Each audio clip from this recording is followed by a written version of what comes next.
So what are you doing? Nothing. Nothing? Why not? I'm trying to get on this Lifestyle Radio website. Sounds like a cool website. Yeah, it's alright. Oh, hey, I might have it. You might have it. You're listening to Lifestyle Radio. Good evening. I'm Coulter Wonkite. I'm already into the 420, damn it.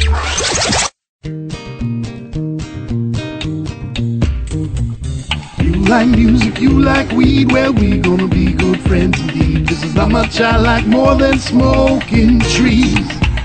They'll make you dance the do-si-do and teach you how the chiva grows. Smoke a bowl on the 420 radio show.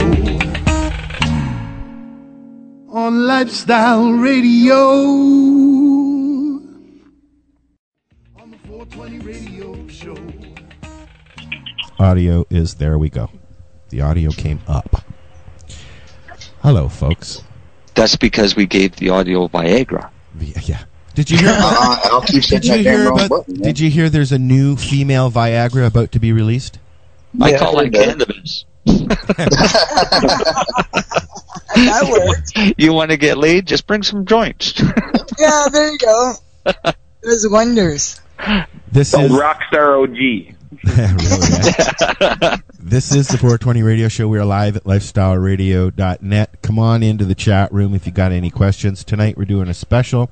We've got some veterans here with us. We've got Fabian Henry. Hello, Fabian. Hey, how you doing, guys? And we got our very own Brian Shimushimin. Yeah, Brian. Yeah. And Marcel also, but Marcel can't talk to us about it. And Laurie is here, and I'm here, and Mike Whiter will be joining us shortly. And Ellen's here too. And Ellen's, yes, I'm not forgetting. Never mind, Ellen. Al always forgets Ellen. I don't ever forget Ellen. I'll sit here quietly. It's okay. Thank you. All right, Laurie, this was your brainchild. You want to tell people what we're doing tonight? Okay, well, tonight I thought we'd have a veterans-only episode. I spent a good part of last weekend chatting with Fabian about different things, and there were a lot of issues that I had no idea they had gotten so far on, and I thought we'd touch base with what he's doing with MFT Group, where the veterans are helping veterans, and they're spreading west from New Brunswick, and we're supporting all the way. The other one is Mike Whiter joining us tonight, and he's a medicinal cannabis advocate in Philadelphia, PA, and he's been busy most recently. He loves photography, so he's doing a photo essay on veterans who have been over-medicated or have been or are being over-medicated by the VA with pharmaceuticals.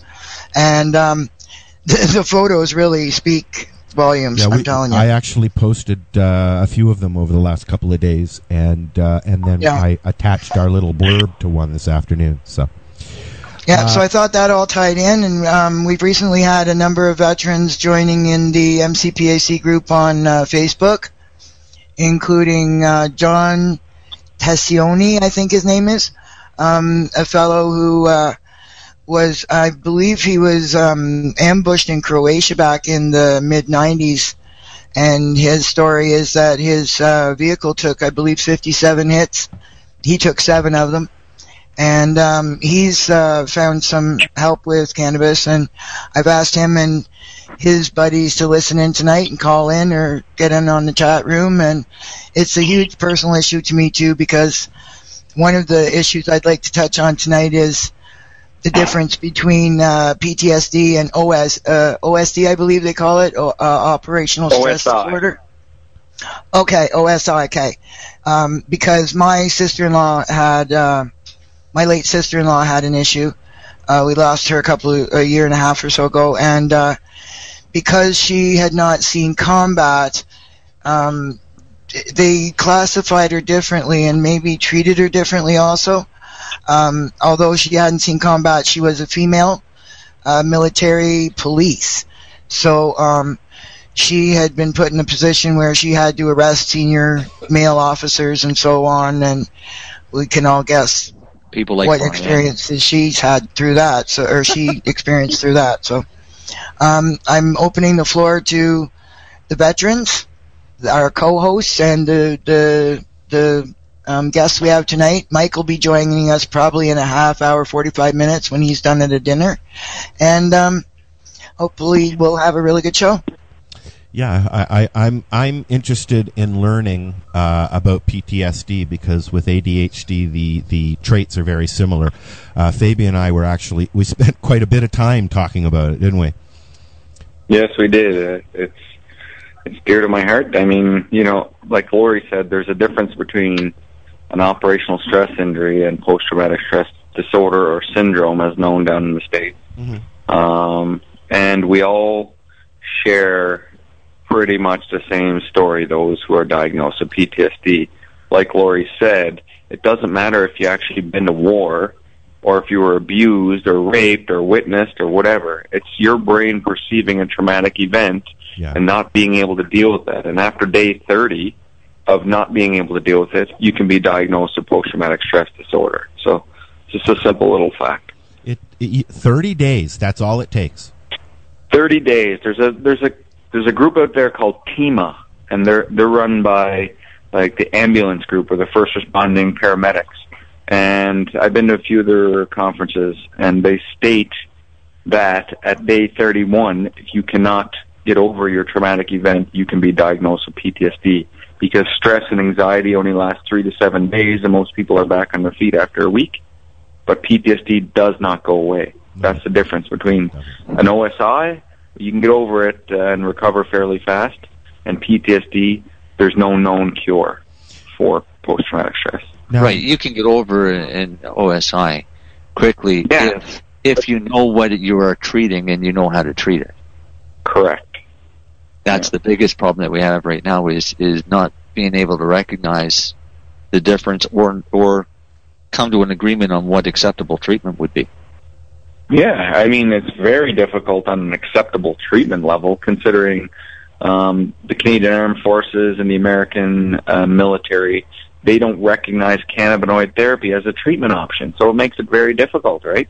I mean, that's the danger zone, when you're waiting to be kicked out of the military because of your mental illness. And it's not fair that you can't get relief through traditional treatments that they say work, which are pharmaceuticals. Exactly. And we know that don't work.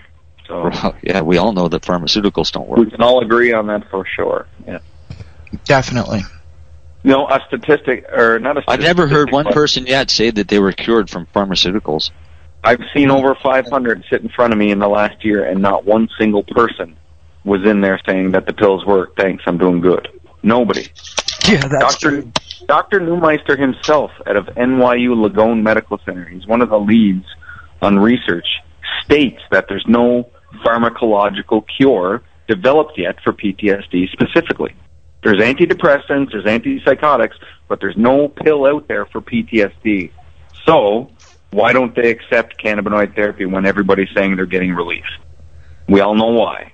Because, in my opinion, Big Pharma has no hand in on it. Oh, Big Pharma has a hand in on everything. That's the biggest problem we have. And Big Pharma's mandate is not to cure disease, it's to treat symptoms. So they can make money. Cannabis, that's all it is.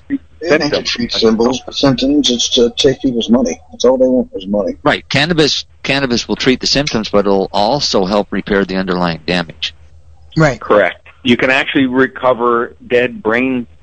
Like this, cannabis is treating the symptom, but you still need to treat the injury of PTSD with certain things like neurofeedback therapy and hyperbaric oxygen.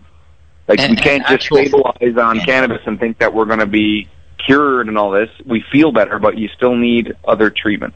Actual therapy, oral therapy, talking about it can help a lot as well, and that's the biggest problem. Is they don't know, they don't know who to talk to or how to talk about it. Yeah, for sure, and hence why part of MFT's mandate in every single clinic is to have the peer support groups. We have meetings every second week right now in all 4 locations. And all it simply is to get guys out of their homes and come on in and just chat, come to the vape lounge, let's medicate, and feel part of something again, not be isolating at home. That's super Bring them on a field trip to my garden, and I'll put them to work. I've already offered that for Horticulture therapy. I mean, who doesn't want to do that, right? Exactly. Yeah, I already offered my garden for that too. While we're on the topic of pharmaceuticals, there's something that came up in light of when I went out to Calgary after my sister-in-law's death. I was looking through some things, and one of the things that I found was that she may have been prescribed things that were contraindicated. I think it was an antidepressant and an antipsychotic at the same time or something. And the other thing is that a lot of people make the mistake, and I'll say this publicly and I'll say it over and over and over and over again. Cannabis is great for mediating and reducing pharmaceuticals, but please, please, please, please, please don't be cutting them in half. Please don't cut them in half. That's one of the things, a time-release pharmaceutical that is meant to last 12 hours is coated with things that are time-release. It is a low, slow dose release. The minute you cut that in half, you think you're taking half the dose, and you are on a roller coaster because you are getting this stuff directly into your system, not released over time, and it can cause way more problems than you could ever imagine. So I'd like to interject that at this point and turn the floor back over again. Awesome. And it makes sense. I got to say that like a good 90% of the people that come through MFT reduce double-digit prescriptions down to almost zero. Wow. Yes. Through cannabinoid therapy. I've seen it in hundreds of people, including myself. Hundreds of people are getting off of pharmaceuticals through cannabis. That's blowing my mind. I'm one. I've been pharma-free for 8 years now. And this is the kind of stuff that I never knew about cannabis in my entire life until I was 30 years old and needing it. And burning it in Afghanistan and thinking, go ahead and burn it all. And now I would literally cry tears, like, if I had to do that again, because it's medicine. Think of how many sick people could have benefited from everything. I know. It kills me. It kills me, man, because I would much rather have cannabis being spread around than pharmaceuticals. I come from a small town in Cape Breton called New Waterford that is saturated with Oxycontins and Dilaudid and all these pills that people are getting their hands on. Are you sure you're from there? I am quite certain that I'm from there, and I'm a proud Cape Bretoner, by the way. I've never heard anybody from New Waterford say that they're from New Waterford. Oh, yeah. That's kind of like Toronto. Is a mental hospital in Newfoundland, by the way. Yes. Funny connection. When I was in the military, I was in the Middle East with a fellow from New Waterford, and he made me say it New Waterford because that's the way they said it. Oh, really? A little smaller fact. I'm actually from Scotchtown, which only has 13 streets, which is right before New Waterford. And so I don't want to tell anybody that. I don't tell anybody. I'm prouder to be a Scotchtowner, you know what I mean? I just say I'm from the eastern shore of Nova Scotia. There you go. I mean, hey, exactly. Fabian, I have a recording and I need some money. What? He didn't want anybody to know. Random Al. Yeah. Yeah, he really. said he didn't want anybody to know where he was really from. And I have it recorded, and I want some money. That's what I'm getting at. Yeah, we've got proof now. There was one of the things we were discussing on the weekend, Fabian, that I'd like you to expand on, that I was really amazed that you guys have it down so finely. You were explaining how when you have a PTSD episode, how particular, I don't remember, I'm sorry, if it was anandamide spikes or something. Yeah. And how particular strains work to level out those spikes. Can you go into that for us, please? I can. So we know that there's over 80 cannabinoids in the plant, and THC dominates the plant. For PTSD specifically, there's a drop in anandamide, a drop in 2-HE, and a spike in CB1 receptors in the brain. The only way to level those out is by heating THC up to 106 degrees. it's THC, which is the compound that PTSD sufferers need. You know, those with the shakes and seizures need CBD. Those with PTSD need to vaporize or smoke THC. Now, the difference between the indica, sativa, and hybrid is an individual choice, knowing that indica is a sedative nighttime pain reliever, and sativa is your daytime stress reliever. In between, there's hybrids. You can't specifically tell one individual that this strain exactly will work for you because they're all made up differently. But we can group them in families, and you can explore now. But it's the drop-in and anandamide, which is derived from the Sanskrit word ananda, meaning bliss and delight.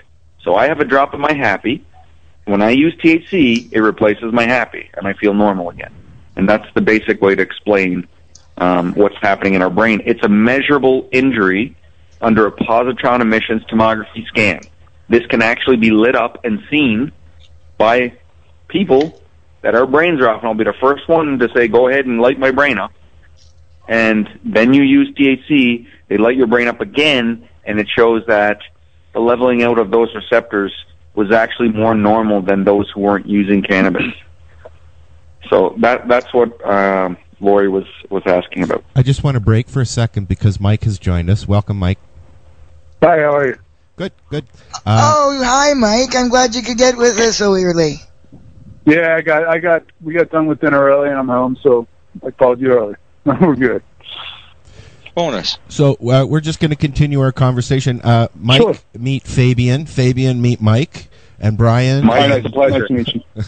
Hey, how you doing? Good, Mike. You want to keep going with that, Laurie, or should we switch to Mike for a few minutes? I think we should switch to Mike for a few minutes. Okay, Mike, why don't you tell people about how you came, why you're here, what you're doing now, all that.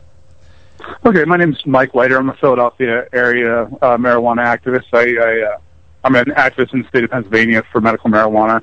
I'm a veteran with post-traumatic stress disorder, and since marijuana is still illegal and there's no medical marijuana in the state of Pennsylvania, I'm an underground patient. So, you know, I kicked 40 medications that the VA put me on and switched to marijuana and you know, stopped with the pills and decided on using the safer alternative. And now I'm a photographer, and I'm doing a project, a photo essay, highlighting the overmedication of veterans. I'm actually hashtagging it Operation Overmed, which I'm loving, by the way. I love them. The pictures that you've put out there already are fucking amazing, dude. Thank you. I appreciate it. Yeah. I've got 6 so far, and I'm still working on more. You know, they say I studied photography at college, and the first thing they told us is that, you know, that old adage is a picture. What is it? You typed it out there, Laurie. I can't remember what it is. A picture says 1,000 words. Yeah, it's one of the first thing that they said to us, and they literally went as far as showing us how to move like an apple so that the shading was right.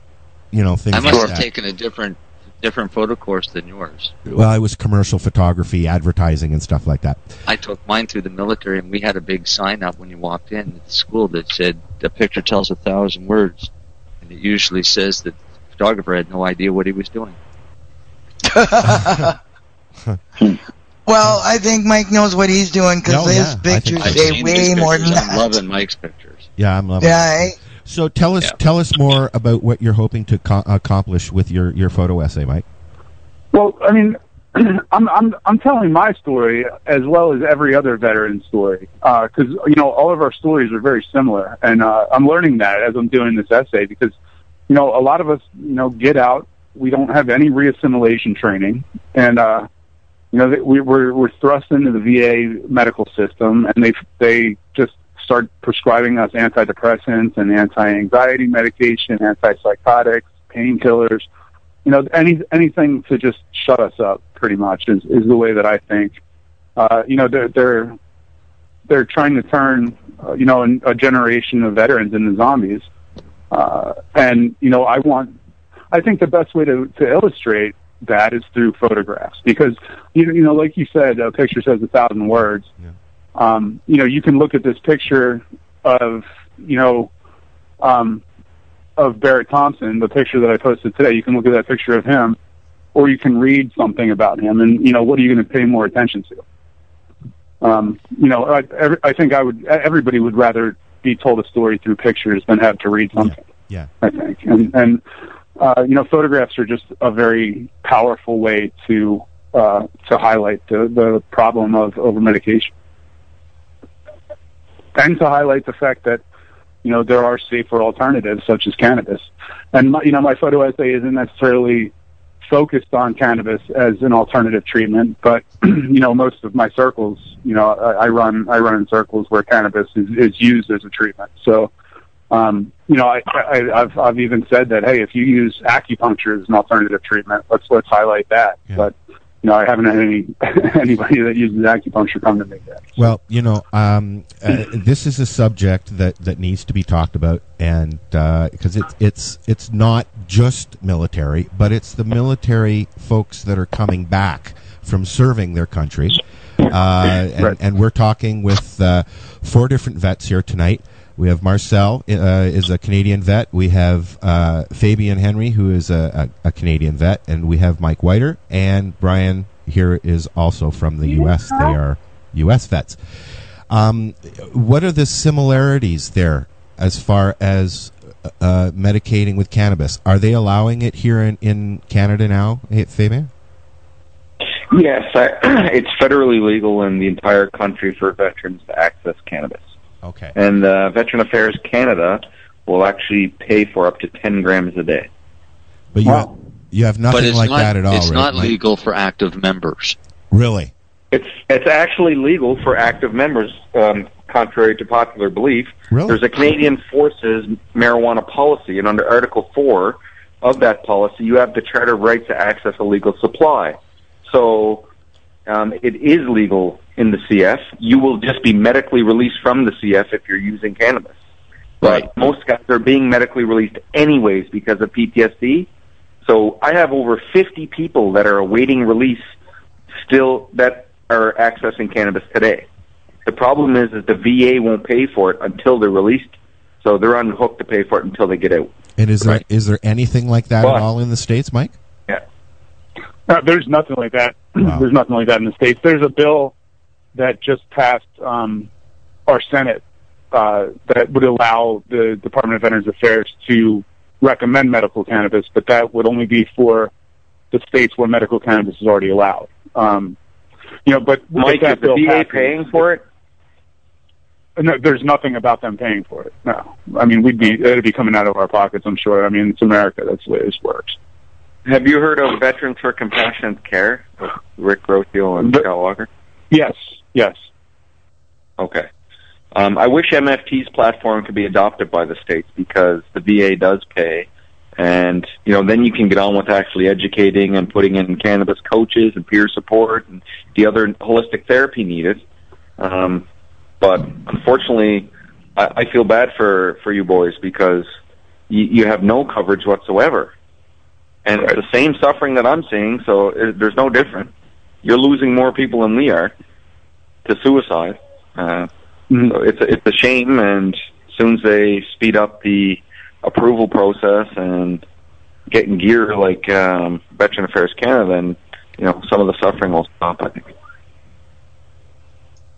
Yeah, well, I mean, it's something that has to happen, and I think if the bill actually passes the House and gets signed off on, it's gonna open the door to federal legalization in the United States. So I just think that veterans in non-legal states won't stay quiet about it if they can't get cannabis.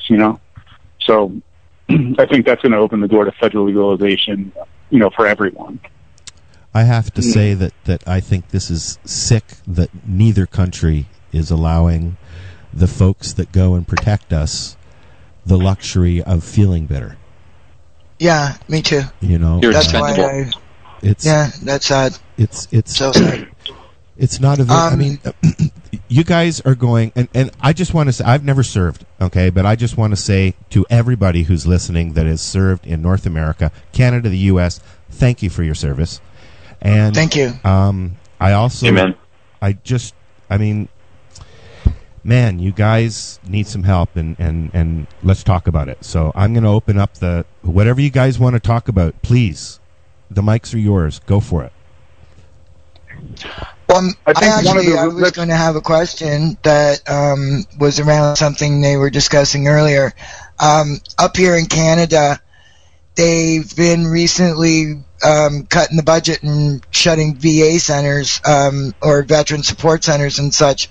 And that's one reason why a secondary reason, I guess I should say, why I'm so glad that the MFT group is spreading out the way they are, because it gives, I think Mike spoke to it, the assimilation when you come back was one of the biggest problems that my sister-in-law had. She felt like the family was gone, you know, and she was always told, we're here for you, we're always here for you, this is what you are, this is who you are, and then she came home and she was no longer part of that.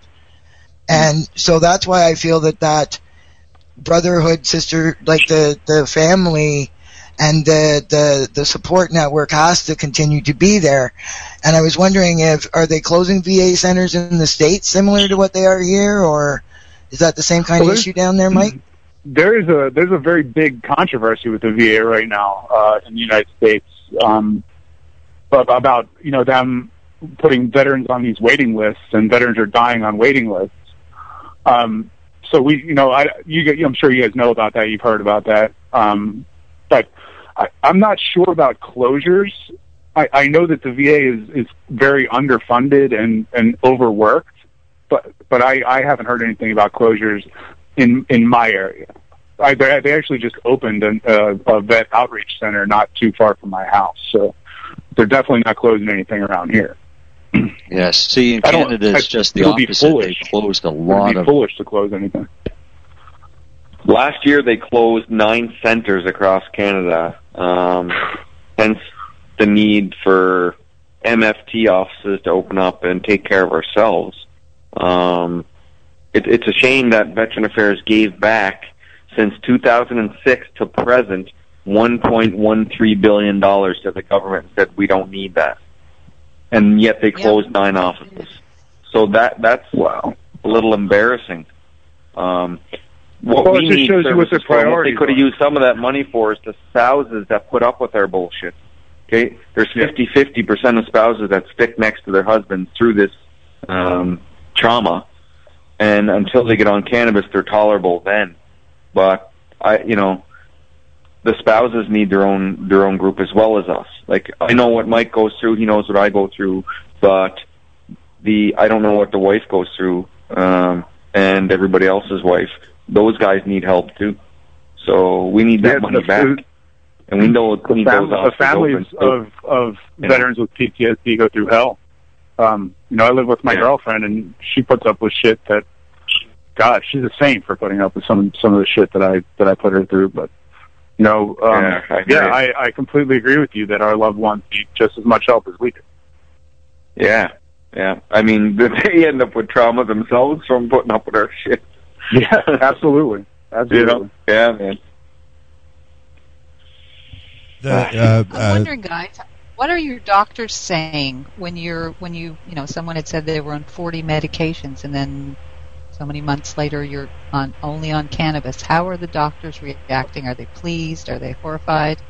Do they believe? I was on 40 medications before I started using cannabis, and my therapist, my talk therapist, completely supports what I'm doing, because it's therapeutic for me. It's been therapeutic for me to have a purpose in life again.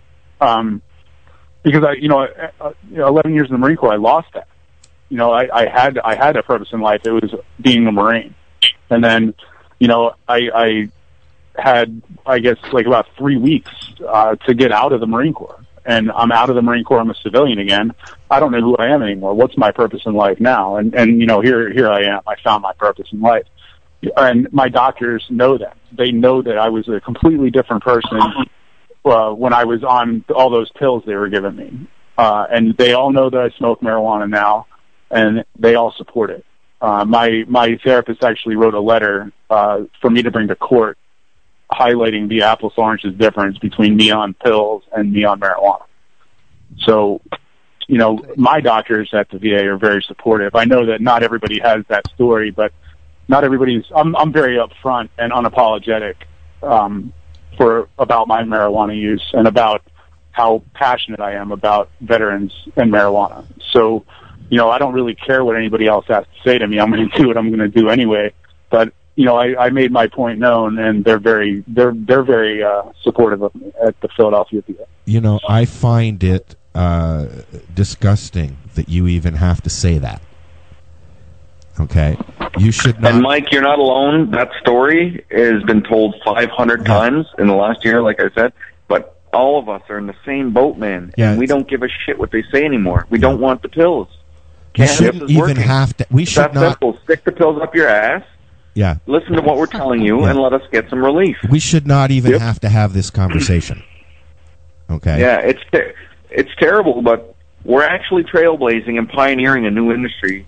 I don't know, across North America here. It happens to be a lot of it through veterans because of our suicide rates that are like astronomical, and people are looking in now.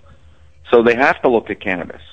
It's just we don't got time to wait for them to do clinical research here and say, oh, it has a drug identification number, so now we can do it. We don't have time. Guys like Mike and I and our friends, it's life or death. So when you do your clinical research, you can look back and say, oh, fuck, we were right. We were, self-medicating, or you didn't believe us, or whatever you want to call it. Yeah, there's actually a thing at the VA. It's called cannabis use disorder. Have you guys heard about this? Abusing drugs here. That's what the psychiatrists say. You're abusing marijuana. Yeah. Wow. They actually put you in as having cannabis use disorder. And I was talking to somebody. I was talking to somebody online, and I said, we should try and get like a disability rating for that, because I'd be 100% for cannabis use disorder if it's really hilarious. I use plenty of cannabis. Let's get another pension for cannabis use disorder. Oh, really? Yeah. Exactly. Oh, wow. Yeah, that'll. I mean, if you're going to diagnose me with it, I might as well use it to my advantage. So. Yeah. Well, I know. As far as the psychiatric field, I'm sorry I laugh when I say that. I saw a thing, the DSM-5, when they actually came out with that. I saw, I don't even know where I saw it. There was 8 or 9 professional people, like doctors and journalists and all kinds of people, sat around at dinner one night, and basically they went through the DSM-5, and there wasn't a single person in the room that couldn't be diagnosed with something. Sure. I mean, that makes sense. Everybody's got a little something going on, right? Yeah. You could diagnose any room with something. Grief is a disorder now. Pardon? Oh, well, yeah. Grief is a disorder. If you're sad because your mother died for more than a week, then... Oh, good heavens. It's a clinical problem. Oh, it's crazy. No, it's called grief. Like, really, people. But it's a disorder. Medication. Oh, one thing I noticed this past weekend, guys, that were there and attending and listening, something I have to say, that one natural health practitioner that was there, I have to love the way she talks. It's dis-ease, a verb, not a noun. And, dis-ease and ailment, not... That's anybody has a dis-ease or ailment. That's all that's wrong with us, right? That's hilarious. Yep, I caught that over and over again. Every time she talked, it was dis-ease, and I remember my grandmother explaining that it's actually a verb. It's a being of not at ease. It's not actually a noun, right? I noticed that too, Laurie, but I didn't understand what they meant until you just explained it. Yeah, that's what it is. That's great. And that's I think this is the whole thing. We have to start speaking a language that does that makes people go, oh wait, I know, to get slightly off topic, the moms of the children were there, and we were talking how one of them had spent so much time trying to fit her daughter into a slot where it had to fit this and be this, and when this happens, that happens, and this happens, and that happens, and you have this line on your hand, you fit this syndrome. And the other mother said, I call it Sophia syndrome. And I said, well, yeah, we're everyone different. Like, why try to fit them into slots? Let's name it after the person that has it, not the doctor that's trying to figure it out, right? True. Very true. So, yeah, it's dis-ease and ailments, and that's about it. And so we're all just trying to make ourselves, and that's the other thing I really get upset when I hear medical professionals talking about the psychoactive effect or psychotropic effect or the hallucinogenic effect or the dreaded euphoria, which is by definition in Merriam-Webster's dictionary the feeling of well-being derived from the Greek word euphoros, meaning healthy. Pets aren't allowed to feel good or feel well. You know, they don't. They want to turn us into zombies so that we're not dangerous to them. I think. But I think that's what. I don't know. I this is all a big conspiracy to me. So it's funny, Mike. You say that. It's zombies is definitely the zombified feeling we have on those medications. And MFT has T-shirts that's printed with the big MFT logo on the front, and on the back it says, "This veteran is medicated for your protection." Because I love those shirts. On those pharmaceuticals, we are one dangerous human being. Oh, that's for sure. Yeah. Oh, I can just imagine. Well, I've experienced evidence of that, yes. Horrible what the pharmaceuticals can do. Yeah. Well, it can spin you out of control. It can get you in a lot of trouble with the law. You can lose your family, everything you've ever worked for, all your friends, and then you're at the absolute bottom. I don't want to. And then you have all those pharmaceuticals before they find cannabis. You know, your life. You have all those pharmaceuticals, and your life is miserable. You don't want to live anymore, so you start to abuse them, and you take way too many. You know, and at least I did. I don't know. I don't know what your stories are, but you know, I abused the hell out of the prescription drugs because I didn't care if I lived or died anymore. My life was that shitty. And yeah, absolutely, Mike. You know, marijuana saved my life. I say that, and I am not exaggerating at all. I think we'll stand together and say that for sure. And I third that. I have no choice. Marcel has to be the fourth. Actually, I was the first. Yeah, Marcel was the first. He started saving his life before any of us. I think. So I've gone through over 130 pounds of cannabis to do it. Wow. Yeah. How long have you been doing that, Marcel? What year did you start? 2008? 2008. That was ingesting every day.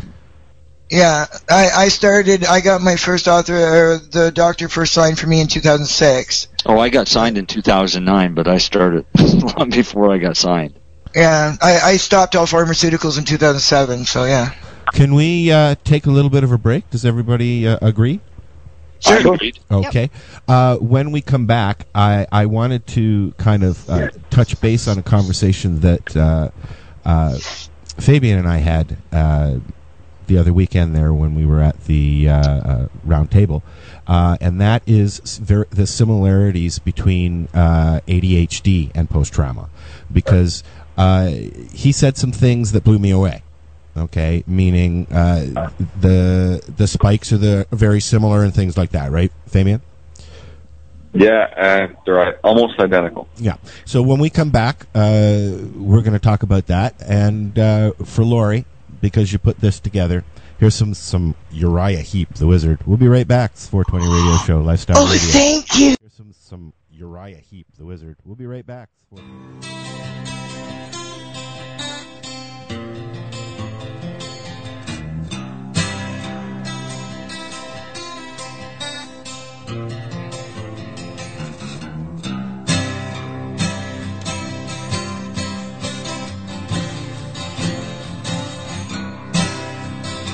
He was the wizard of 1,000 kings, and I chanced to meet him one night wandering. He told me tales and he drank my wine. Me and my magic man kind of feeling fine.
pull out your little dab pen and you hit it, and boom. Yep. Yep, just like my G pen here looking at right now. That's what I great idea.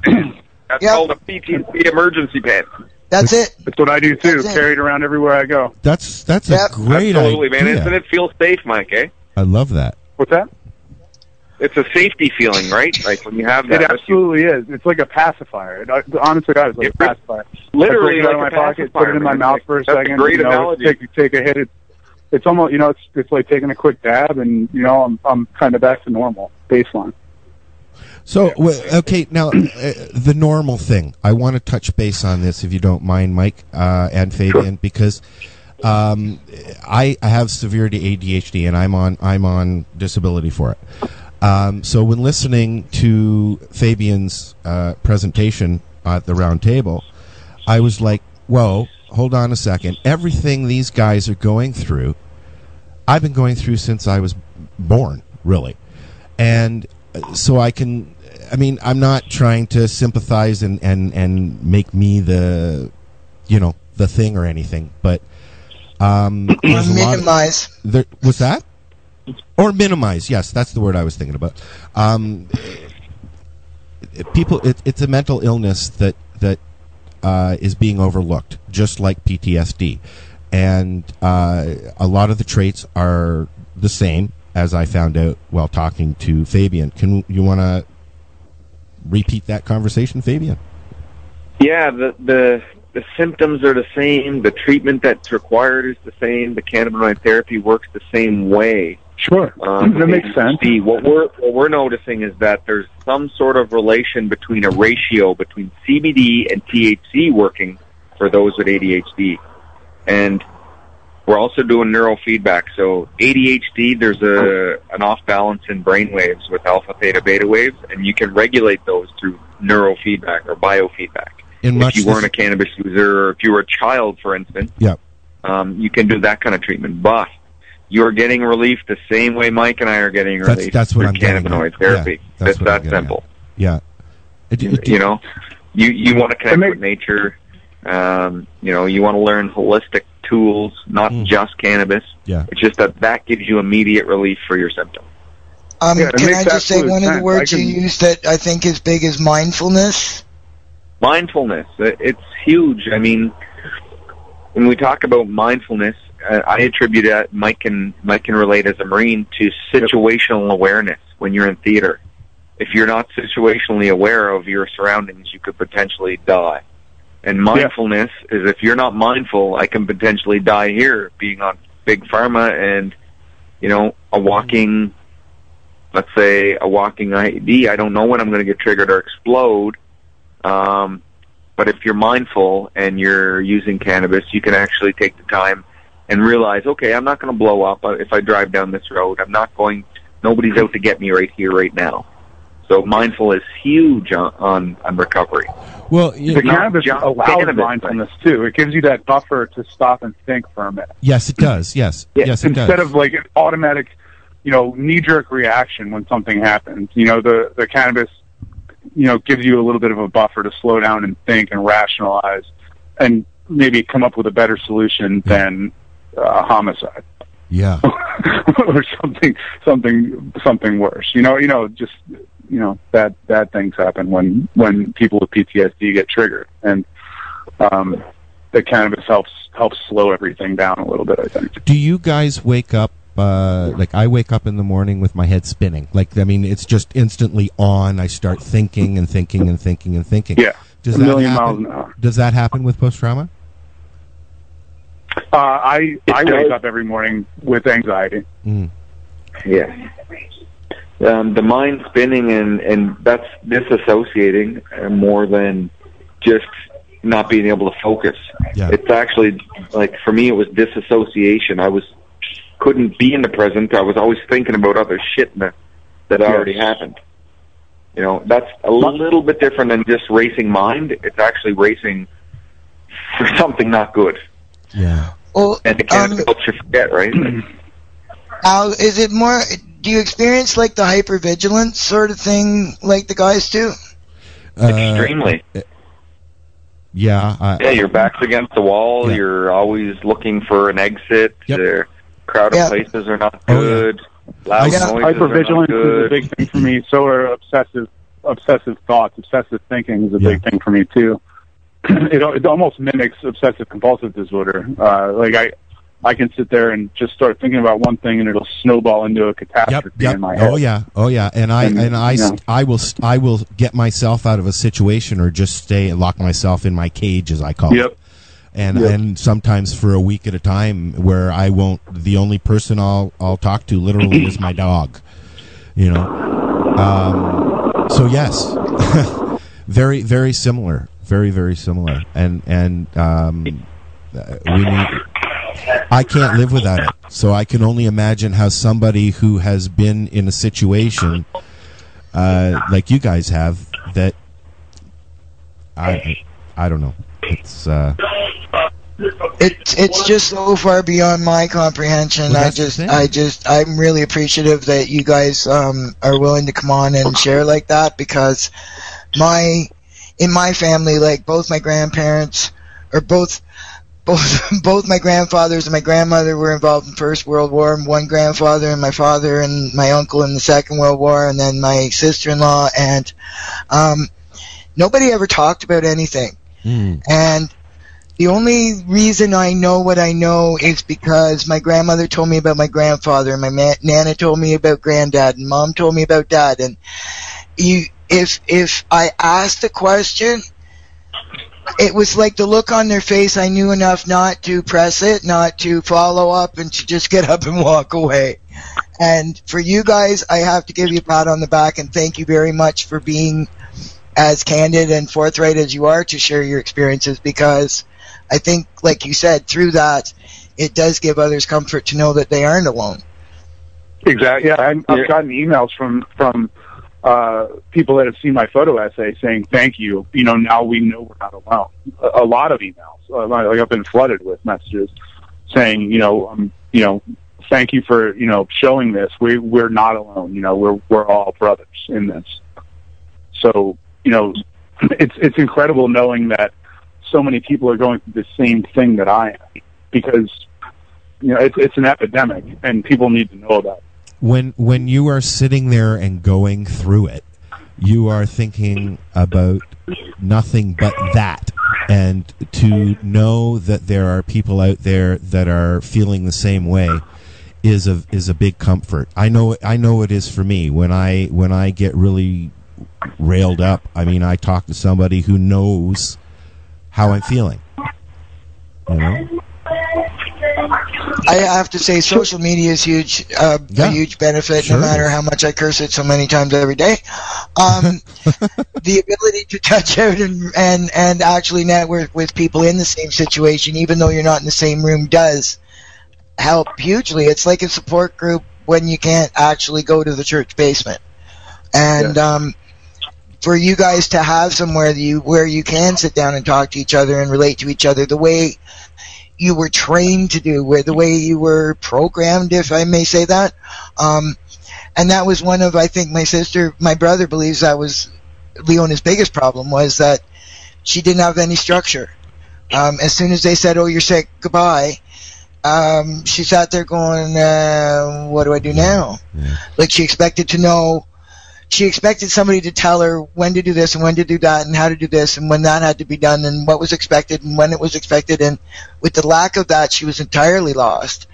And then to be suffering and being medicated with things that scared the hell out of her. She didn't want to admit she was sick in the first place. She didn't want to take any kind of drugs. And then when she did break down and take them, she tried to take less by cutting them in half. And so it just kept... Right, and it just kept snowballing. Right, and but the thing nobody identified the problem and stepped in and actually said, "Here, put their arm around her," and said, "Let me help you with that." The way the military has it is they have it as a structured system to teach you or train you how to go in and do the job. What they have is no structure of how to teach you to live with yourself after you've done that job. Yep. Bingo. And that's the problem that we have, is they don't understand. And a lot of the senior members of the military are there, and they're still suffering it with them themselves. But because I had that military structure, they force themselves to just continue to do the job as structured. Right. But I was ostracized from my unit when I went to see a psychiatrist. Really? They didn't want to hear it. Military mentality is suck it up. Yeah. Let me tell you something serious about that mentality is that I just recently helped a captain in the infantry get off of heroin through cannabis. And his colonel, when he went and asked for help, told him, you got 15 minutes to put in your release. We don't take kind to the weak. And Mike can probably relate to that kind of mentality and the ego that they breed that you need to drop when you release from the military. And cannabis helps you, get rid of that ego as well and be present. But cannabis also helped the guy get off of heroin. He went through detox. He's in recovery right now, and he's saying that cannabis saved his life. Someone who's tried opiates and pharma and never tried cannabis, and when he did, had the first bit of clarity in 2 years. So it's important that we break the ego as well that the military breeds, and that's one of the hardest things to do. Are you guys getting any, you guys meaning Mike and Fabian, do you guys get any flack from the VA at all from doing what you're doing? I don't. I do. I do because I'm directly responsible from going from 100 veterans in 10 years to 600 and an increase in $5 million in 1 year the cost of cannabis. But I can also show them how I can save them $1 billion in synthetic medication. So I get flack. Mike? They just haven't seen the numbers yet. What about you, Mike? I don't get any flack. I've always been upfront with my doctors, and I really, the ones that do try to tell me, oh well, that's bad for you, I just say, okay, have a nice day. I don't give a shit what you think. I don't want their poison. I was suicidal. I did not want to live. I don't want that shit anymore. I want to be happy. I feel like a human being again, and that's what I care about. Well, that's why I use it. I feel normal. Yeah. I feel normal. Yeah. That's one of the things too about pharmaceuticals. And being on the level that I was on, the only reason my doctor even let me go to the pain clinic is because his hands were tied. He was legally unallowed to give me any more narcotics. So that wasn't really a choice for him. But to be able to say that you were on all these pharmaceuticals and now you're absolutely free and it saved your life. And I have to say the suicidal thing, I can't tell you how many times I sat there and looked at the bottle I just got for a portion of, so many bottles for the $2 copay with the provincial subsidy, right? And there's enough in that bottle to kill 14 people if I dispensed it all right now. And then, geez, I could be gone now. How many times I thought that? I can't even tell you.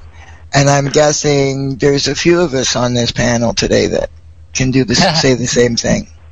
I had kidney stones, and my primary care physician gave me 20 milligram OxyContin at a time. Just, here you go. Here's 20 milligram OxyContin. I could have died 20 times over with that much OxyContin. I had a reporter ask me why I started using cannabis. Drugs. And the only response I could give him is because assisted suicide's illegal. Yep. Yeah. That's a good answer. Well, it is, and it's the truth, because I couldn't have assisted suicide, so why not break the law and use cannabis instead? The only problem is I didn't die, and I proved that it worked. Yeah, ditto. That's true. Yeah. The suicide rate for Mike, I find that astonishing. And that suicide rate is huge because that's only 40% of the states reporting. That's what that number 22 is only 40% of the states. Jesus. What does that do to the other vets when they see? Yeah, really. See their that much pain. It's a ripple and ending their effect. lives. It's a ripple effect, especially when you see it on the media. And these guys are already isolating in their homes, and then when they see this happen, it spins them out of control, and it could be another couple weeks before they're back on track again. For sure. Or they're taking their turn. Exactly. So in your opinions, is it better to be public with it? Like, my brother struggled for a long time about whether or not he would say anything to all the reporters that kept calling. And then decided that he had to. With cannabis usage? I think it's better to be public with the information on how to get help, not necessarily the individuals that take their own lives. Right. Right. No? Or you can explain it. I mean, I don't like sensationalizing anyone's death to get a point across. No. Right? But what it does do is opens up that avenue. I mean, look how much publicly talking we were doing after Ron Francis got arrested. Oh, yeah. So by the way, Ron Francis was one of my first patients at MFT, and him and his mother sat in front of me for 2 hours, and that is one beautiful human being. He was on a spiritual journey, and he was using cannabis, and he got off alcohol, but there's some underlying issues with the RCMP that nobody knows about, and the man didn't actually get to access medical marijuana from a licensed producer, and he had a relapse, and he's dead. Yeah. That's the reality. Exactly.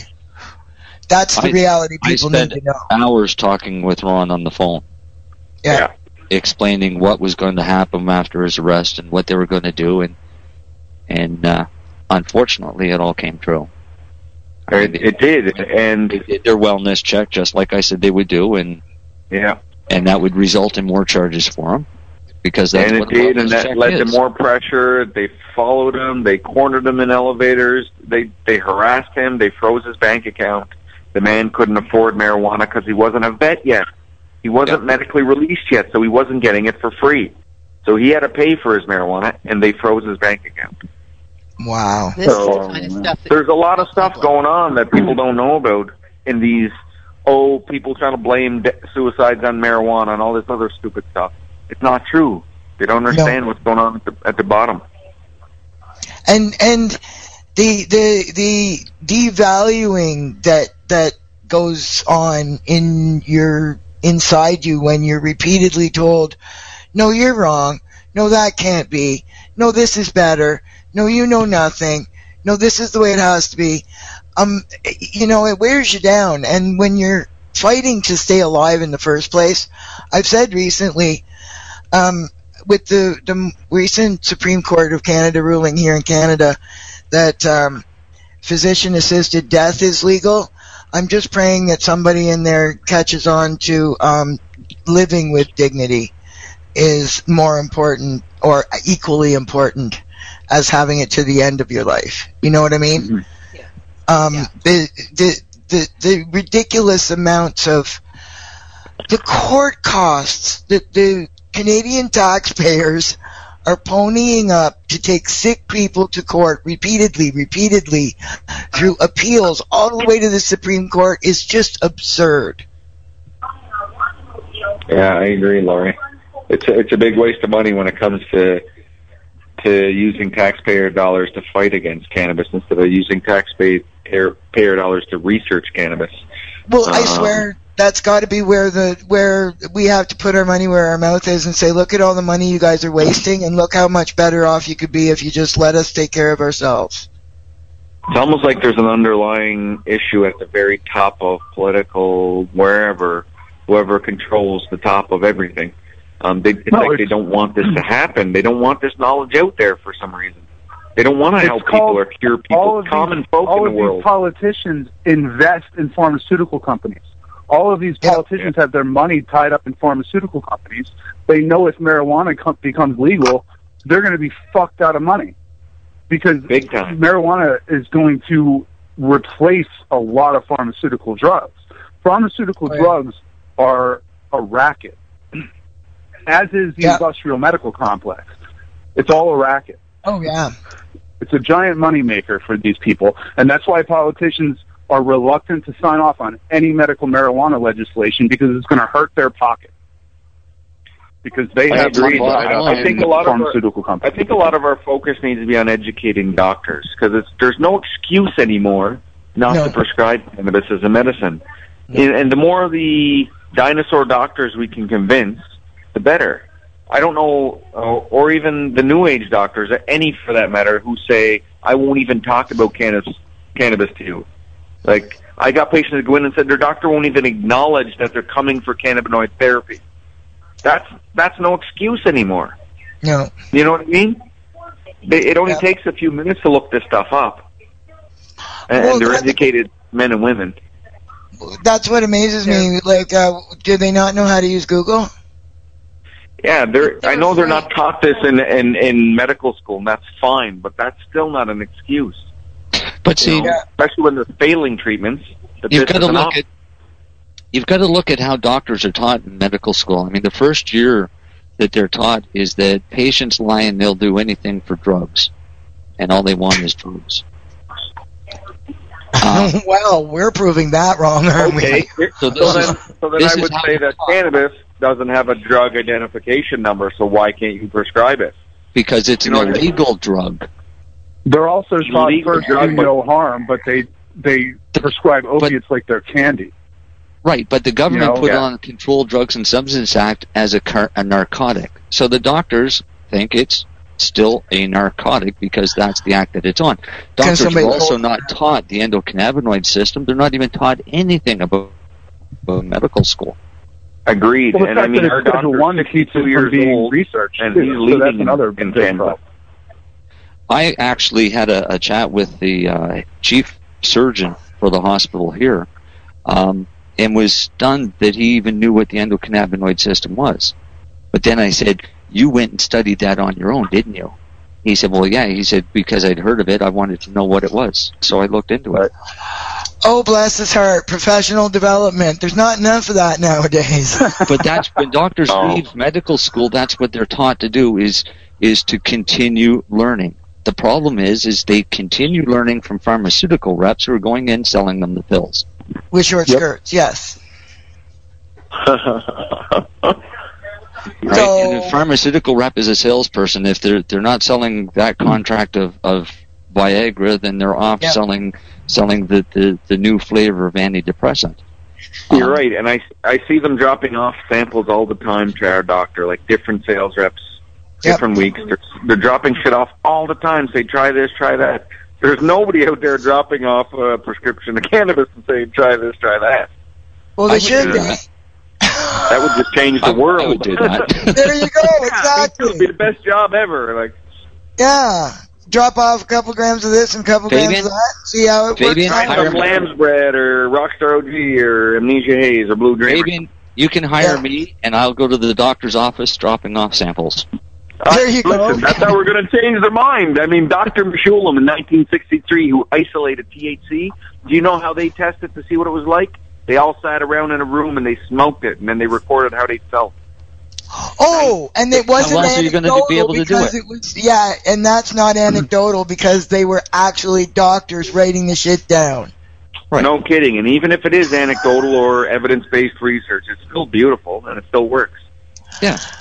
Well, that's why Marcel and I've noticed he's also started. I started saying it's not anecdotal; it's proof in practice, and I got that term because I was reading an article about one AIDS patient in Europe that they tried a cocktail on, and this thing did this for him, so that was proof in practice. One thing on one guy in one place was proof in practice, and I'm thinking, well, why are we anecdotal then? Right? It's all because they keep blaming clinical research on this stuff. But like I said, Mike and I can't wait around for our buddies to kill themselves and for them to do clinical research. We have to spread the word ourselves. And we'll take care of our own. Research happen because there's no money in cannabis to recoup the cost to cover the research. Correct. We're going to fund our own, Mike, up here in Canada, by the way. I got some interest from people in the industry. I have a doctor who has a four-part program, including neurofeedback, hyperbaric, and cannabis, together to speed up increasing one's quality of life. There's no recovery, like there's no perfect medicine, but there is a way to speed up recovering one's life. It took me 7 years to find cannabis. I don't know how long it took you when you got diagnosed and on pharma to find cannabis, but it took me 7 years because I didn't know about it. So just by you and I and those on the panel today educating and spreading the word, how many are we going to help? Tons. And we need to just keep doing that. Thousands. That's right. We just have to keep on doing that everywhere we go, all the time. Talk about the endocannabinoid system, endocannabinoids, phytocannabinoid supplements, blah, blah, blah, health food.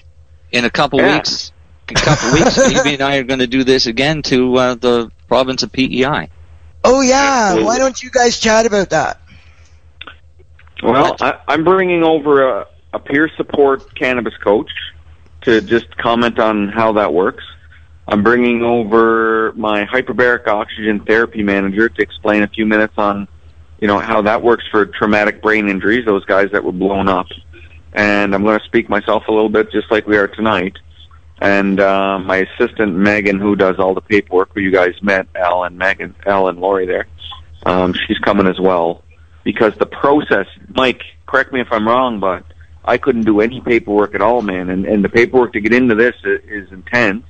And they need help filling out paperwork when they walk through the door with PTSD.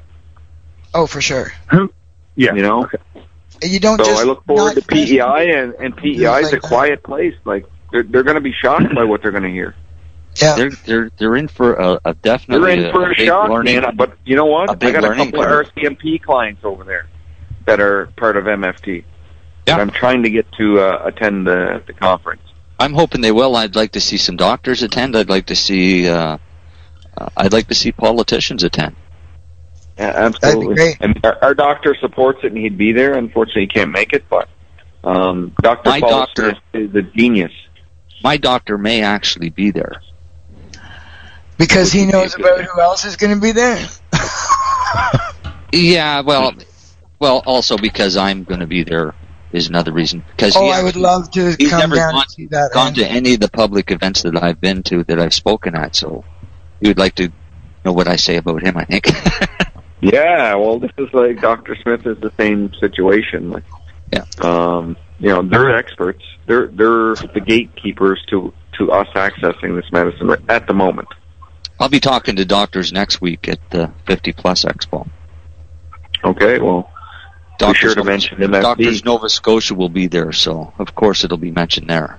I have a doctor. I've secured a doctor in Kentville, Nova Scotia, who prescribes cannabis, and he's now going to start prescribing to all the vets for us in Nova Scotia.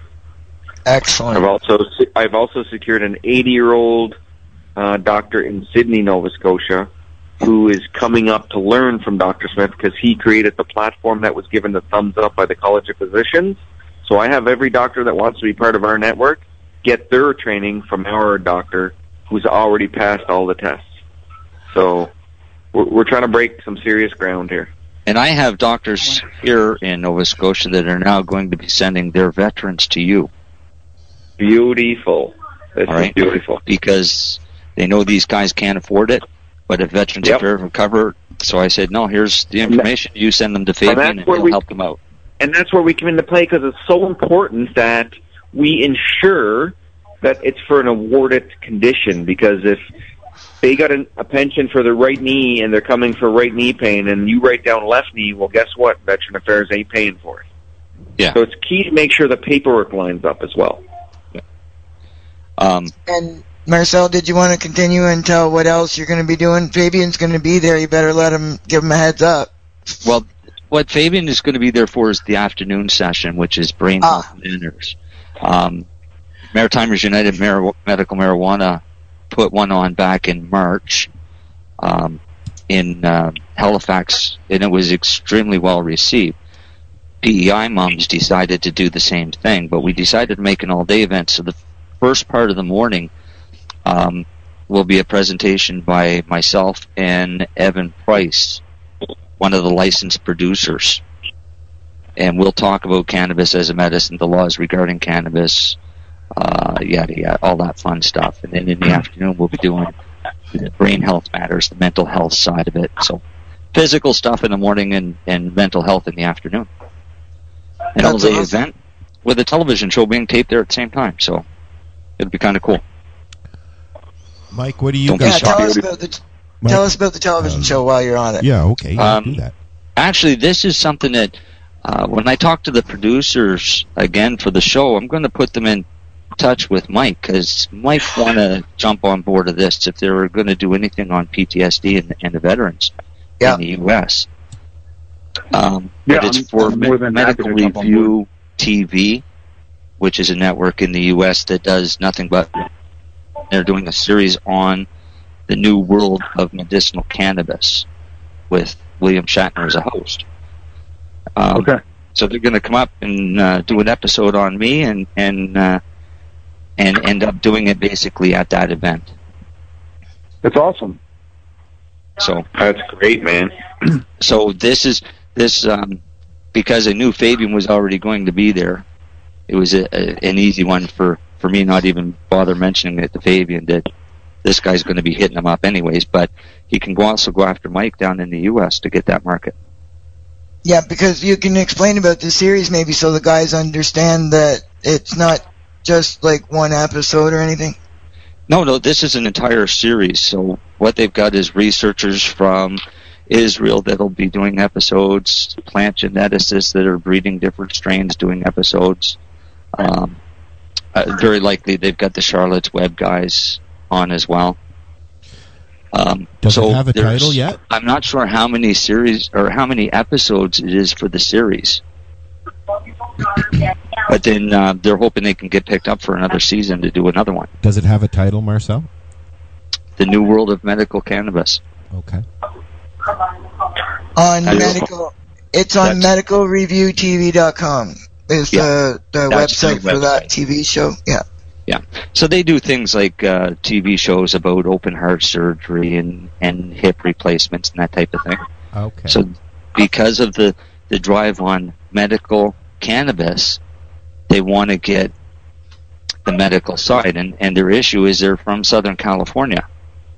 And they don't want the stereotypical... What's going on, man? Right, because what they do is they look at how the activists are in Southern California, and they say, no, we can't put these people on our show. Why? Right. Because they find it a lot of people that don't take them seriously. Yeah, well, no, it's not that.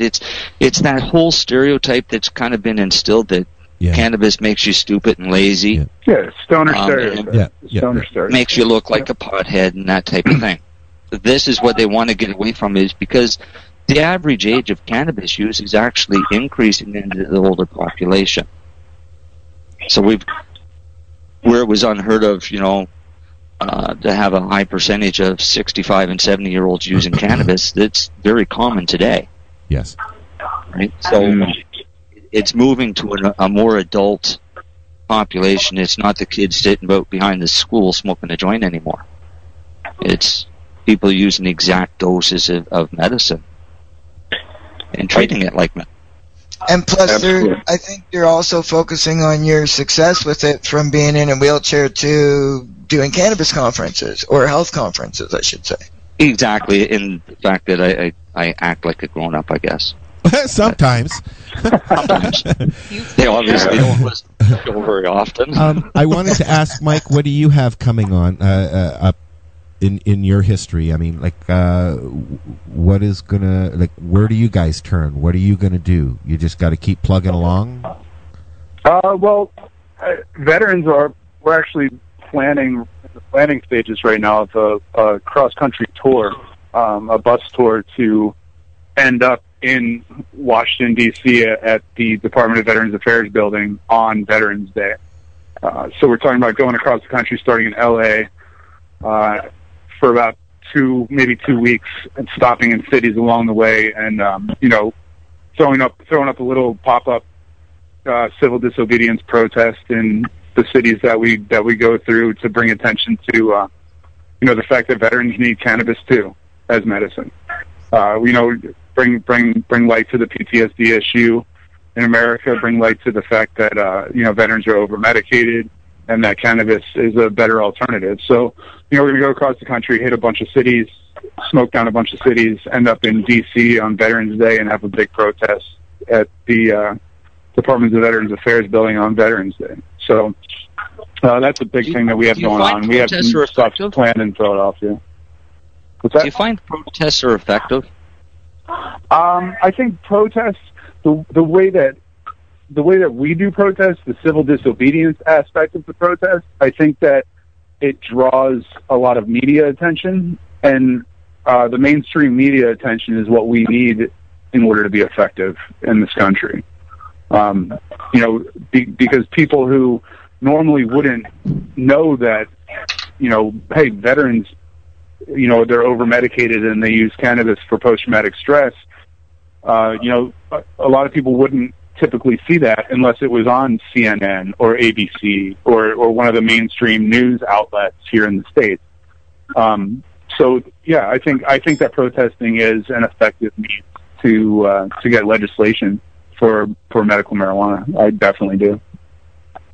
So we've done the protests for years in Canada, and it hasn't really. I won't say it won't. It hasn't helped. It's a lot of it. Times it's been a hindrance more than anything towards the movement. I don't think we've done what Mike said. No, I don't think there's been a group of veterans who've actually went across veterans and showed up on November 11th or something serious like that. Nothing like that has been done. No, nothing like that. No, we like to go big. And I don't know how well it would be received in Canada. Yeah, exactly. I don't know if they're ready for that. No. What we've done is we've taken a different approach on the east coast of Canada, where we're actually going to non-cannabis events. So we're going to health and wellness expos and things like that, and teaching the general public about medicinal cannabis. And not to be scared of it. And not to be scared of it, and the fact that it is safe, and everything that the government's told you for the last 80 years is a lie. No. Yeah. But telling the civilian side and what the people you're hitting on are the ones that need to be hit on, because they're the voters. Exactly. And that's why we're going to the 50-plus Seniors Expo, because the seniors are the ones that vote. Yeah. They're also the ones that need the help, because they're taking the plethora of medications. And they're also the ones that are afraid of cannabis because of the stigma that's attached to it. Exactly. So the last one that... So those are the ones that need to see it. But the last talk that I did was for Health and Wellness Expo. 50% of the people at the seminar had never used cannabis before in their life, but they wanted to find out what this all was about. I'd like to know how many are now. I know at least an elderly lady and gentleman that are. Yeah, that's it. Well, that's like the one time I went out, or was able to get out and do something similar. It was setting up a table in a community fair thing, where actually that's where I met Mike McDonald out. Okay. He was there doing a comedy bit that day, and local people were displaying their wares, and I just set up a table. And it was in a veterans club. I don't know if it was like an Army, Navy, or an Air Force something. And the number of people that came over, and that's when I started realizing that, like, if you just sit there and you make it obvious that it's medical and it's cannabis, and they just wander over and start talking, and it seems like a lot friendlier, more approachable thing than if I'm waving a placard screaming "Free the weed." And so, yeah, it was a totally different atmosphere. And I actually, side note, I went and was vaporizing out in the smoking area outside, and one of the elderly gentlemen came out and he put his hand on my back, on my colors, by the way, like I wear my logo on my back, and he goes, "Oh dear, you should be doing that inside." And I looked at him, and I kind of had a weird look on my face, and he goes, "That's not smoke." And I went, "Well, thank you." And back inside I went. So, yeah, if I don't approach it in an aggressive manner, I find I'm much more accepted, I guess. I'm not much big into the bully activism stuff. I think that it does a lot more damage than it does good, to be honest with you. Yeah, for sure. Particularly with, I didn't want to say elderly, older people, yeah. Seniors. Of which I guess I'm one now. Well, it's silly that we even have to have these conversations. I mean... It is. It really is. It doesn't belong on the CDSA. It's a health food, right, Marcel? Should be like tomatoes. Yep. Mexican like tomatoes. Mike, seriously, I mean, you can grow tomatoes. I grow tomatoes in my backyard. Yes. But if I wanted to grow them commercially, I'd have to get a license. Cannabis should be no different. Is it not illegal now to tap in some states to tap into a water supply outside of a city water supply? Or use... it is where I am. Because I'm in a town, I have to be on one service. Okay. According to the zoning. And there is only one service offered, and it's their water. So I don't have a lot of choice. I don't know. Mike, why don't you tell us where people can follow you and see what you're up to? You can follow me on Facebook, Mike Whiter. I'm on Instagram at PHL Stoner, and Twitter at the same handle, PHL Stoner. I have a page, Pennsylvania Veterans for Medical Marijuana, and MikeWhiter.com is my photography website. How do you feel? I always like to ask this question. How do you feel about the word pothead? I'm not. I don't know. I mean, call me what you want to call me. You're not gonna offend me. Some people get really offended by stoner. it. Prefer stoner. What's that? Some people really get offended by it. You know, I call myself a medicinal pothead or a medical pothead. Yeah, when somebody says pothead, I think uneducated. Yeah, that's that's why I'm asking the question. I mean, I mean it's a stereotype. Or too lazy to use the brain, if not, uneducated. Yeah, might be too lazy. What was? Go ahead, somebody. I didn't hear the last comment you made there. I guess I'm not going. Last comment who made? I don't know. Somebody that was talking. It was one of you. Everybody was talking at once. Fabian, why don't you tell folks where they can find your happy little group? Yeah, sure. The easiest way for anybody in Canada to access a legal prescription for marijuana is to send an email to info@mftgroup.ca. And then I have a team of people who answer those emails, respectively to civilians, first responders, veterans, whoever you are, and in whatever province. I can actually help anybody in the country from anywhere in the country. It's not a preferred method, this telemedicine, but it is a lifeline. Yes. We know that, it's not my primary way to do business. And my primary way is for you as a patient to see a doctor face to face. But there's certain circumstances that people can't do that, so we facilitate that. And the best way is through info@mftgroup.ca. Check out our website at mftgroup.ca. Check out our Facebook page. Basically, it's not just about veterans. We help. I had the privilege to help a 70-year-old lady vaporize her cannabis for the first time in her life, me and another cannabis coach, and it's absolutely amazing to do that. I went to civilian homes and educated them and helped them, and it's not just veterans. We all need this medicine together. I mean, we just bring it to light because of, I think, the epidemic in suicide. And through that, cannabis will get its recognition as medicine, and we'll be able to help millions of people, not thousands.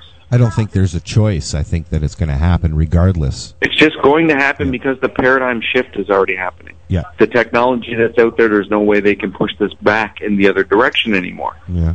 It's moving forward, and it's going to continue to go forward because of mainstream media, because of the amount of people standing up saying, I don't care what you say. this is my medicine. Well, I mean, we're And by the way, this is the truth. Yes. It is the truth, and we're talking with. We've got some Americans here. We've got some Canadians here. We are based out of Canada, but this is a worldwide epidemic. Yes. Okay. PTSD is not just caused by military. Okay. No. It can be caused by a traumatic event, and it can be caused, and because everybody's different, so the level of trauma is different, right? It can be a medical event of your own. What was that, Ellen? I said it can be caused by you yourself having a medical event, a heart attack, a stroke, whatever. Just diagnosed with an your body incurable and your mind are attacked. Yes, exactly. I have a question. Sorry. Go ahead. Go ahead. I just had a question for Mike about, do you have any issues with hospitals allowing you to vaporize inside the hospital? Like, do you know of any medical patients that were allowed to use cannabis at the hospital? I'm in an illegal state, so I vaporize. Do you know of anybody in legal states that were allowed to do that inside a hospital? Yes, only legal states, and not inside veterans hospitals. So you still, because the Canadian hospitals, there's very few that actually facilitate patients to use their prescription cannabis in their hospitals here. We have one. Yeah, I know. There's one here and one there, but I'm one that used cannabis in the hospital, which is beautiful. Yep. I was told that a local hospital here is changing their smoking area to a meditation area and medicating area. Okay. Yeah. But is there a room inside the hospital where you don't have to go outside to medicate? Doubtful. Our hospital here allows certain patients under the prescription of a doctor that they can vaporize their cannabis right in their room. They don't have to go to a special room or anything like that. They can use That's the room. what you need. Yeah. Originally, before vaporizers come out, they were allowing a patient to smoke joints in his room. Mm. Wow. I've heard that's a rare hospital. Yeah, but we're also in the same town that Rick Simpson started pushing cannabis oil. Yeah, right. Okay. We just had our patient, one of our first patients, challenged the Dr. Everett Chalmers Hospital in Fredericton here in Brunswick, and they gave them their own private room and brought in a scrubber and said, go ahead and vaporize, because we don't even know what you're talking about. Perfect. Wow. And that's awesome that they would do that. It's great. I mean, Quebec was one of the first ones with, allowing patients to vaporize, and I printed that article and presented it for my patient at the hospital and said, here, give them this. Give them this article and say you have a right to use your medicine. Don't wheel me out to the parking lot. Jesus. See, our hospital. Our hospital rules for smoking, you have to go off of hospital property. Smoking, yes, but you can vaporize and get the same kind of effect, right? I actually have a written prescription that allows me to smoke joints anywhere on hospital property. On the property or in the hospital? Both. Wow, man, that's huge. I don't. And I mean, I won't smoke it in the hospital anyways. I'll go outside to smoke it, but yes, because you're courteous, to some people who aren't so courteous. That's another thing. My goal in life is not to piss off other people in a hospital that are sick. Right. No, right? But they should provide a negative pressure room and the vaporizer for those patients who show up using cannabis. I just had my gallbladder out 2 weeks ago, and they didn't have that in place. I had to take my IV bag out, go outside the emergency door, and smoke a joint. Mm-hmm. They didn't have a negative pressure room. But they said, go ahead and go outside and smoke it. What we've been working on for quite a few years here is try and get them to a vaporizer for in-use in the hospital. And the problem is it has to go through engineering. Engineering won't look at it unless it comes with a CSA sticker. And the first thing they do is they're going to take it apart to find out what kind of a mechanism is heating it. And if it's an open spark or flame, they're not going to allow it because of oxygen. Right. They should provide the vaporizer. They should provide the volcano and have it available in a negative pressure room in all four wings of every hospital. They should, but somebody has to buy it. Their obligation as healthcare professionals. If they got to rewrite their rules in their hospital, then they should do that. Right, but don't forget, for us to buy a vaporizer is $700. For a hospital to buy a vaporizer, it would probably be closer to $5,000 or $6,000. Why? Oh, by the time the administration fees and all that. Okay. By the time they do their check on there's an actual markup for that, but you've got an actual markup for anything that goes into medical. Jeez. Okay. But they have like other expensive machines and donate. Yeah. What about the guy who is the only medicine he used, or the girl, the only medicine they use is cannabis? Right. So what this is? But this is what we're doing with Mom, is we're willing to donate the vaporizer to the hospital. I would too. I'd donate 50 of them. The problem is to get them to approve the vaporizer for use in an oxygen atmosphere. Oh, agreed. But as far as I know, the Volcano Medic is a Health Canada approved volcano. It's a heating element. There's no flame or spark. I was going to suggest there's one actual item that might be really cool that you might be able to sneak in under the wire. They're $200 a piece. They're personal vaporizers called the Airizer Solo, and they're actually like ceramic element heating, right? Yeah, in a sealed battery. Canada approving it as a medical device.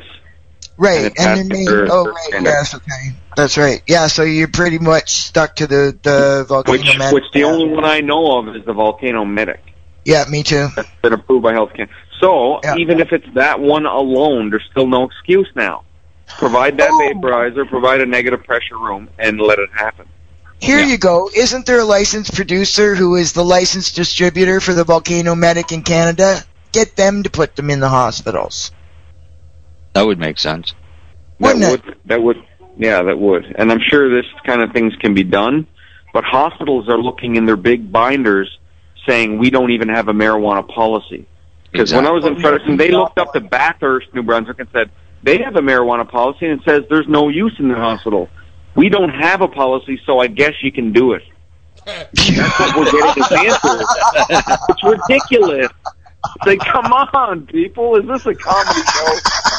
I went through the head pharmacist before surgery, and the head pharmacist for the hospital is the one that basically gave me prescription to use cannabis anywhere in the hospital.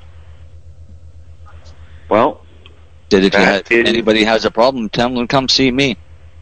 Yep. That's the way it should be, and they should actually provide those areas, designated. Yes. Mike, you'll like to hear this. For instance, on the military base here in Gagetown, New Brunswick, cannabis is the devil. Well, we've changed the rules so much that there's a designated cannabis use area outside the release section for the members being released that use cannabis as medicine. Now they tell you to go 50 meters from the building and smoke your marijuana there. That's beautiful to me. Beautiful. That's awesome. That's really cool. When prior to that, they were saying, we're going to charge you because you're using marijuana, blah, blah, blah. And then they're like, well, actually, no, you can go 50 meters over there and smoke all you want. There you go. Huh. Yeah. That's it. It's only a matter of changing the perception. Like, that's understanding the policy, understanding the rules, regulations, and the policies in place. Yep, exactly. It's huge. Yep. And that's your right as patients, yeah. And the policies and procedures, I think we touched on that last weekend a lot, in that, I don't know why everybody just seems to ignore the fact that there has actually been a federal program in Canada for like 14 years. But the provinces have largely ignored it on every level, which is mind-blowing to me, considering it's their taxpayers that are paying the costs of all the pharmaceuticals for the people on them, all the hospital visits for the doctors, all the testing, all the mistakes, all the burden of this entire mess is on the provinces. And if they just sort of went, oh, well, maybe we should make a policy about this here, everybody do that, and then went on about their business, they'd end up with so much more money in their coffers than they've had for the last, I don't know how long. For sure. Yeah. because I was, I know Marcel and I can both speak to this, and I don't know if, I'm guessing the levels of narcotics that you, that the veterans are on are probably pretty close in cost, or anywhere from $50,000 to $100,000 a year in pharmaceutical costs that are subsidized. I was on 320 milligrams of OxyContin every day, and you're only allowed to get that 2 weeks at a time. So I was going to the doctor that many times, every 2 weeks. So I had probably 30 visits to the doctor. Now I was going once a year when I had to get my form filled out. Ever since the injunction, I haven't seen him. That's beautiful. So, and I produce my own medicine for $300 to $500 a year. That's mind blowing because, I have a sister who's a medical patient for 10 years, and she can't afford the licensed producer marijuana. Yep. And what you're saying about growing your own, and what about the people who can't grow it because they're physically disabled, like my sister, and they can't even get a DG anymore because of the new regulations, and they can't afford the LP marijuana. They're stuck in no man's land with no help. Yeah. That's why we want to make a change. Yeah, absolutely, and that's why I attended the roundtable event. I'm an advocate for my sister on another side of not just veterans. Well, that's it. Like, you cross over into my world with your sister, and I cross over into your world with my sister-in-law, and you know what I mean? So I think that may be that connection you were referring to. Yeah. Sorry? My doctor and I sat down and calculated out that I was saving the taxpayers $150,000 a year. 20 people like him is $1 million a year.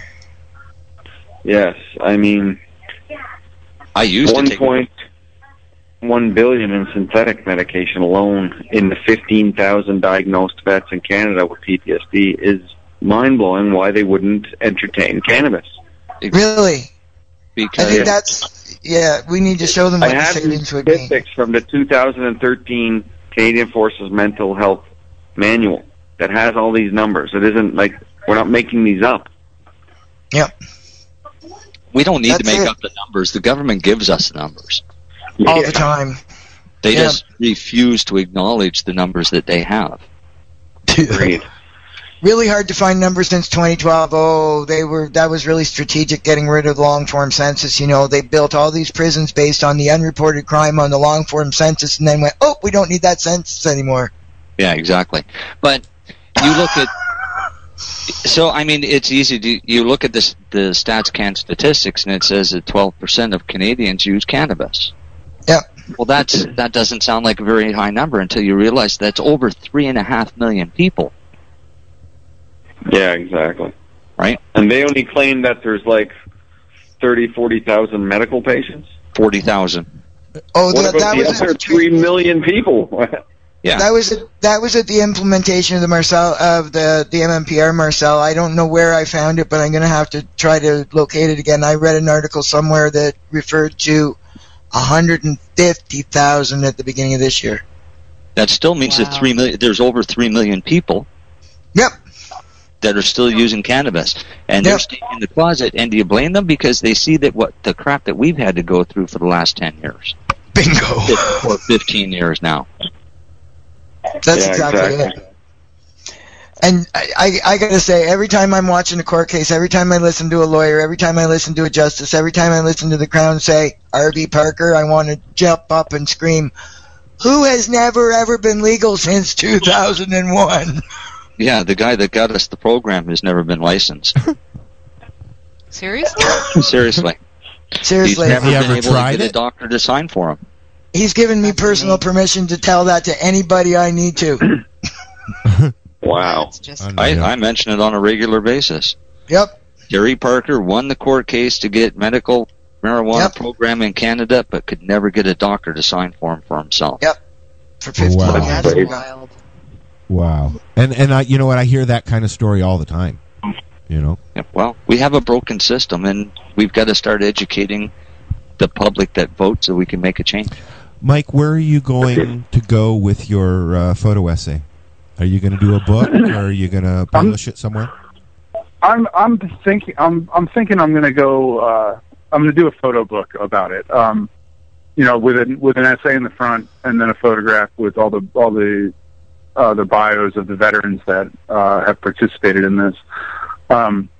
It's pretty tough because I'm here in Philadelphia, so I'm having a hard time finding a lot of veterans that are not afraid to speak out about this in the area. So hopefully some veterans will hear this radio show and want to participate in this that are from around here. But I plan on possibly making a photo book about it.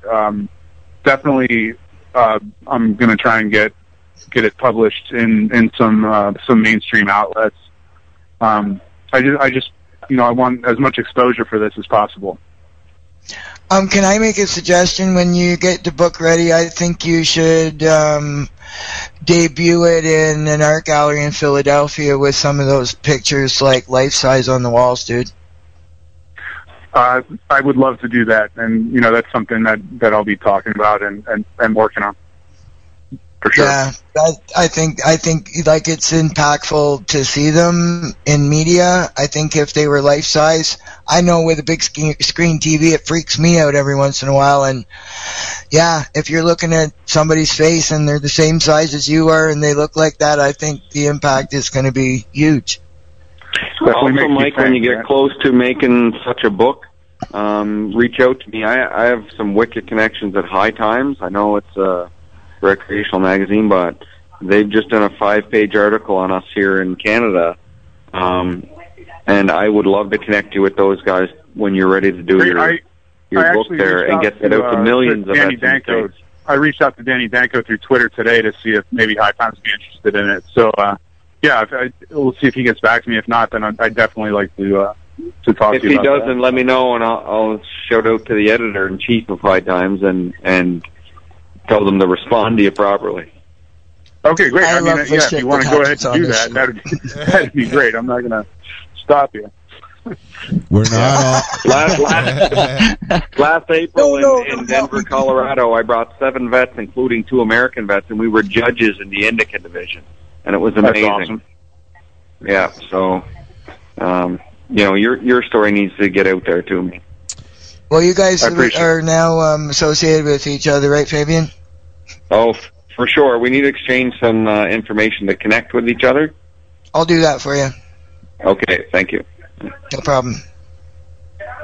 Any closing thoughts? She's going to give the secret cell phone numbers. The secret cell phone. Ooh. I can do that. It's the bat phone. Does anybody have any closing thoughts? Fabian, personally, I'd like to say you can't do any of this without a good family and a family supporting you. And I got a great set of parents that have moved 7 hours to be by my side to support me through this. And they're the ones who've seen me down and out and all my baggage and shit. And they stand beside. They never knew about cannabis either, but they'd seen their son change, and they didn't care what it was called. So without a family support, I'd just like say a shout-out thank you to my parents for that one. Mike? Yeah. I'd like to thank everybody that supports me, my family, my friends, my colleagues here in Philadelphia. You guys, by get me on the show and give me a little bit of exposure. Just everyone that supports what I do and what we do here in the States, I really want to thank everyone. And I'd like to thank both of you for being on the show with us today, and Marcel and Brian, and once again, thank you for your service to your country. PTSD is a nasty one, as is ADHD and all the other mental illnesses that are out there. Cannabis works for most of them. I know it. These gentlemen know it. Alan knows it. And Laurie knows it. We're just trying to educate people so that you know it. Marcel, what do you got coming up? Next weekend I may not be on the show because I'll be at the 50 Plus Expo, and I think we're going to be staying in Halifax. I'll take a laptop with me and I'll try and connect, but I'm not sure if I'm going to or not. I don't know how busy we'll be Friday night after the first day of the show. You might get down to a fire pit and get swarmed by mosquitoes. Yeah, that won't happen. If I do it, I'll be doing it from a hotel room. Folks, I'm going to put on a song. We're going to wrap it up. This is the 420 Radio Show. Thank you for being with us, gentlemen. Thank you. And Thanks, ladies.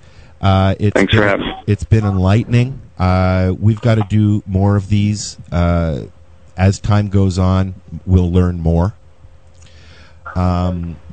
I got a song by the Killin' Time Band that kind of fits. It doesn't make sense. And we're here next on Friday, actually. Unless Marcel isn't around, then I won't do the show. No, I'm kidding, Laurie. You can still do a show without me. We'll make Laurie come on or something. I don't know. Yeah. Yeah, sorry, why not? She can be my stand-in. I might have to fill in the next week too, Marcel, if you got that meeting. In PEI. Yeah. Yeah, because I'm supposed to meet with the producers on that Friday night before, so. Yeah. Unless I can drag them all here and put them all on the show with us. Sure, bring Bill. Oh, that would be awesome. Bring Bill. You never know. Marcel, are you in PEI on Friday? No, what we'll do is I got to meet with the producers from the TV show Friday night. We are on the air, you know. I think we'll drive over on Saturday. Got ya. Well, I'll see you there, man. Oh, yeah, definitely. Mike? Marcel, keep me updated about that show coming to the States, too, if you would, please. Oh, definitely, Mike, for sure. Okay, great. I appreciate it. Like I said, I'll be talking to them next week, so. Awesome. You never know. You may get a call soon. The fun things that we do here on the 420 Radio Show. Mike, it's been a pleasure. Please keep in touch. Let me know what's going on with your photos and stuff. I have been sharing them. Definitely, I appreciate that. And Fabian, it's always a pleasure, my new smoking buddy. Thanks, Al. Thanks, man. Laurie and Ellen and Brian, thank you very much. Marcel, always a pleasure. This is the 420 Radio Show, and coming up, we got some Killin' Time Band, because it doesn't make sense, and we need to change it. We'll see you next week. Good night, all. Good night. So what are you doing? Nothing? Why not? Trying to get on this Lifestyle Radio website. Sounds like a cool website. Yeah, it's alright. Oh, wait, I might have it. You might have it. You're listening to Lifestyle Radio.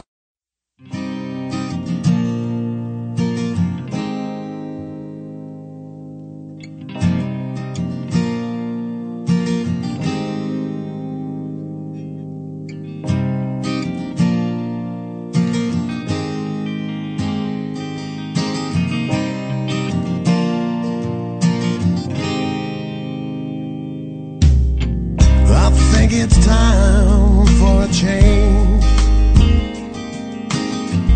to rethink things our way. Gotta know by now that this ain't working.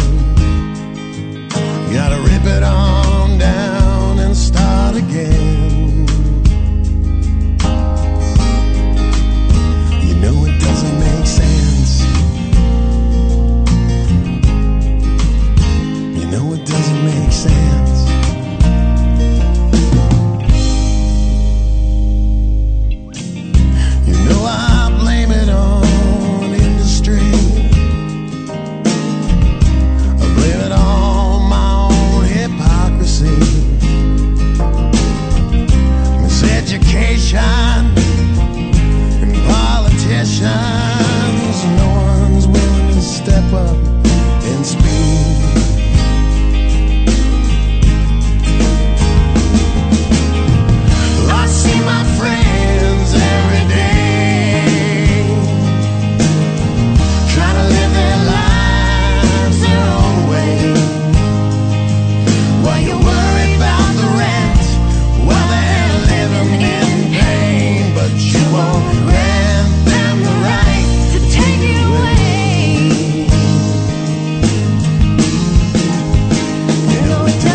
like music, you like weed, well, we gonna be good friends indeed. This is not much I like more than smoking trees.